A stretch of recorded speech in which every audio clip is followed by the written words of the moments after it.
നിങ്ങൾ എവിടെ നിന്ന് വന്നു? ശാന്തിയുടെ ഗിരിശൃംഗങ്ങളിൽ നിന്ന് താഴേക്ക് വഴുതി വീഴുകയായിരുന്നു.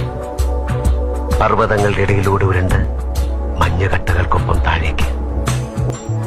അബോധത്തിന്റെ ശൂന്യതയിൽ അലറിയും നിലവിളിച്ചും ഞാൻ വീണത് എവിടെയാണ് എനിക്കറിയില്ല.